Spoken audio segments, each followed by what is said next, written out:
मेरा नाम संदीप वाघेला है। मैं एक नेवल ऑफिसर हूं। करीब 2 साल पहले की बात है। एक प्राइवेट सेमिनार अटेंड करने के लिए मैं अपनी पत्नी रूबी के साथ पोरबंदर गया था। तब कंपनी ने हमारे ठहरने का इंतजाम चौपाटी विला में किया था। हम डिनर करने के बाद पार्टी से करीब रात 1 बजे रूम पर लौटे। उसी रात मेरे साथ दिल दहला देने वाला हादसा हुआ। यकीन मानिए, उस समुंदर किनारे बने विला गेस्ट हाउस पर मौत का तांडव होता है। दरअसल मुझको खिड़की से समंदर किनारे कुछ हलचल दिखी।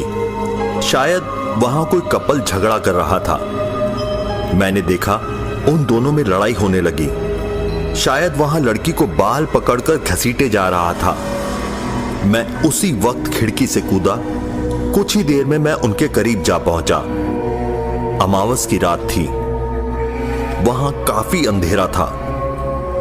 उनकी शक्ल दिखाई नहीं दे रही थी। मैं चिल्लाया, क्या चल रहा है? पुलिस बुलाऊं क्या? तब उन दोनों में से किसी ने जवाब नहीं दिया। लेकिन कुछ देर के बाद मुझे महसूस हुआ कि उधर खड़ा मर्द मुझे घुर्रा रहा था और साथ खड़ी लड़की बस छटपटा रही थी, क्योंकि उस आदमी ने उसका सिर और बाल दबोच रखे थे। अब मेरा गुस्सा चढ़ चुका था। मैंने उसी वक्त एक बड़ा सा पत्थर हाथ में लिया और कदम आगे बढ़ाने लगा। मेरा ऐसा करना शायद मेरी बहुत बड़ी गलती थी। अगले ही पल मुझे एहसास हुआ उस औरत के पास खड़े जीव के धड़ पर सिर ही नहीं था। ये एहसास रोंगटे खड़े कर देने वाला था। मैंने उसी वक्त पत्थर उसके पैरों की ओर फेंका। तभी अगले ही पल उसने अपने पैरों से रेत उड़ाना शुरू किया।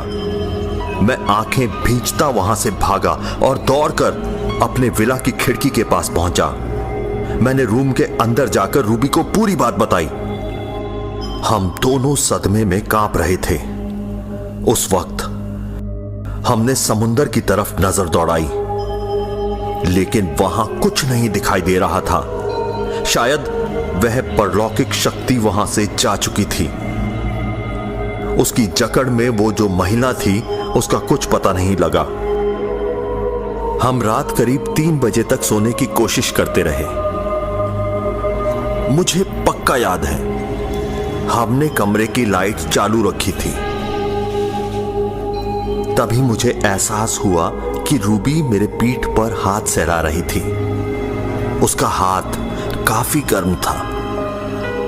उस वक्त मैंने अपने रूम में एक अजीब सी गंध का एहसास किया। मेरी आंख झटके से खुली तो कमरे में घुप अंधेरा था। मैंने फौरन मुड़कर बिस्तर की तरफ देखा तो मेरी रूह कांप गई। वहां कोई भी नहीं था। तभी मेरी नजर टीवी के पास गई। वहां रूबी गुमसुम खड़ी थी। मैं उठकर उसके पास जाने लगा, लेकिन पता नहीं क्यों वैसा मुझसे हो नहीं पा रहा था। मैं लेटे लेटे ही चीखा। तभी मैंने एक भयानक मंजर देखा। रूबी के पास पर्दे के पीछे वही बिना सर वाला धड़ था। उसका पंजा रूबी के सिर पर था। थोड़ी ही देर में मुझे पसीने आने लगे। मेरी आंखें भारी होने लगी। उसके बाद क्या हुआ कुछ पता नहीं।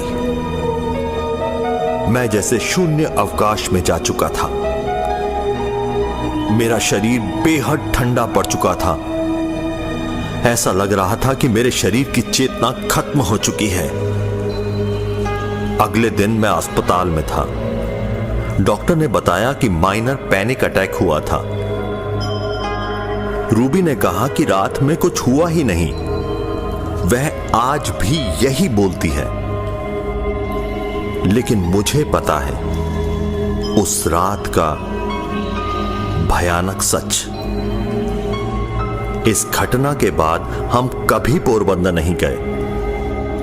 मेरी पहचान वाले कुछ लोग बताते हैं कि उस विला के सामने समुंदर किनारे कई लोगों ने पारलौकिक अनुभव होने की बात कही।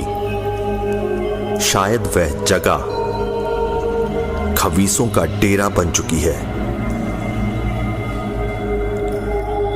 पोरबंदर चौपाटी पर घूमते खूंखार खबीस का आतंक।